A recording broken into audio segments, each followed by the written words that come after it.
हाँ जी, हमारा टॉपिक चल रहा था मादा जनन तंत्र। लास्ट क्लास में हमने गर्भाशय यानी यूट्रस पढ़ा था। मैं एक बार उसका वापस रिपीट कर लूं। देखो, गर्भाशय में हमने पढ़ा कि गर्भाशय एक होता है। इसकी आकृति उल्टे रखे नाशपत्ती के समान होती है।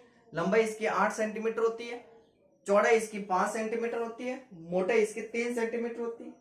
और गर्भाशय के 3 भाग होते हैं। ऊपर वाला भाग जो गुम्मद के आकार का होता है उसको फंडस कहते हैं। बीच वाला भाग कॉर्पस कहलाता है। सबसे नीचे संकरा भाग सर्वेक्स कहलाता है। गर्भाशय के अंदर 3 परतें होती है। सबसे बाहर वाली पेरीमेट्रियम, बीच वाली मायोमेट्रियम और सबसे अंदर वाली एंडोमेट्रियम होती है। ये लास्ट क्लास में हमने पढ़ा था। आज जो टॉपिक है वो है योनि के ऊपर। ठीक है, विजाइना। तो आपको पता है कि कल मैंने डायग्राम में बताया था कि ये गर्भाशय होता है, यूट्रस होता है। इसका जो सबसे नीचे वाला अंतिम भाग जो संकरा होता है उसको सर्वेक्स करते हैं। हिंदी में आप इसको ग्रीवा कहते हो। ये ग्रीवा भाग ही आगे चलकर एक लचीली पेशीय नलिका में खुलता है। पेशीय नलिका में खुलता है जिसको आप क्या करते हो, योनि करते हो। ठीक है, कल ये डायग्राम बताया था ना आपको, उसमें आपने ये बनाया होगा कि ये सर्वाइकल कैनाल होती है और ये सर्वाइकल कैनाल आगे चलकर योनि में खुलती है। तो ये आगे वाला भाग होता है ना, ये कहलाता है योनि। ठीक है, वेजाइना कहलाता है। सेकेंड बात आपको याद रखनी है कि इसकी लंबाई, जो वेजाइना है इसकी लंबाई कितनी हो, 8.5 सेंटीमीटर। ठीक है, इसकी लंबाई होती है। और क्या याद रखना है कि जो योनि है, इस योनि के अंदर जो द्वार होता है उस द्वार में एक पतली झिल्ली पाई जाती है। ठीक है, उस पतली झिल्ली का नाम है हाइमन मेम्ब्रेन या हाइमन लेयर, हाइमन परत। ठीक है, हाइमन परत पाई जाती है। अब ये हाइमन परत जब कोई महिला सबसे पहले मैथुन की क्रिया में भाग लेती है तो ये टूट जाती है। मैथुन के समय, फर्स्ट मैथुन के समय, प्रथम मैथुन के समय। सुनना आप यहां पर एक बिंदु को कि प्रथम मैथुन के समय ये झिल्ली टूट जाती है, लेकिन जरूरी नहीं है कि ये मैथुन के समय ही टूटे। शारीरिक परिश्रम, साइकिल चलाने से, घोड़े के ऊपर बैठने से, दौड़ने से, धक्का मारने से, गिरने से, कई भी कारणों से यह परत टूट भी जाती है। दूसरी बात आपको याद रखनी है कि कई ऐसी महिलाएं होती है जिसमें ये मैथुन के बाद भी बनी रहती है। मतलब मैथुन हो गया उसके बाद भी ये झिल्ली बनी हुई है, मैथुन के बाद भी रहती है। ठीक है, तो आप किसी भी महिला की वर्जिनिटी को ये निर्धारित करने का कोई वास्तविक सूचक नहीं है कि हाइमन परत है तो वो वर्जिनिटी है और नहीं है तो वो वर्जिनिटी नहीं है। ऐसी कोई बात नहीं है। हाइमन परत पहले भी टूट सकती है, बाद भी टूट सकती है, खेल कूद के समय भी टूट सकती है। तो ये हाइमन परत पाया जाना या नहीं पाया जाना किसी भी महिला की वर्जिनिटी का वास्तविक सूचक नहीं है। वर्जिनिटी, वर्जिनिटी का वास्तविक सूचक नहीं है। यह बात आपको याद रखनी है,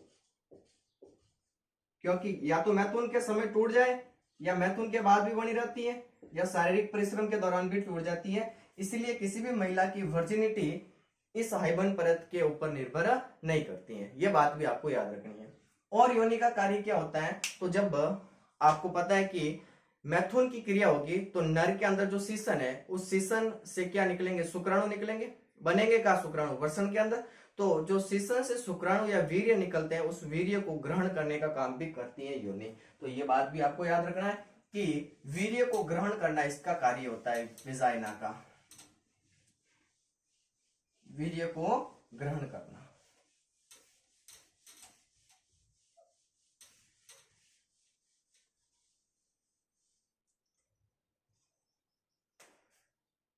मैथुन क्रिया के दौरान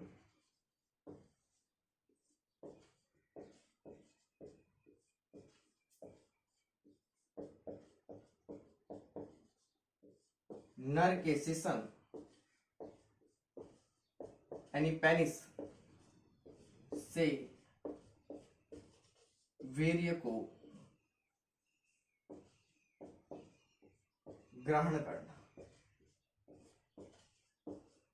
इसका काम है। किसका, योनि का। बस यही बात आपको याद रखनी है।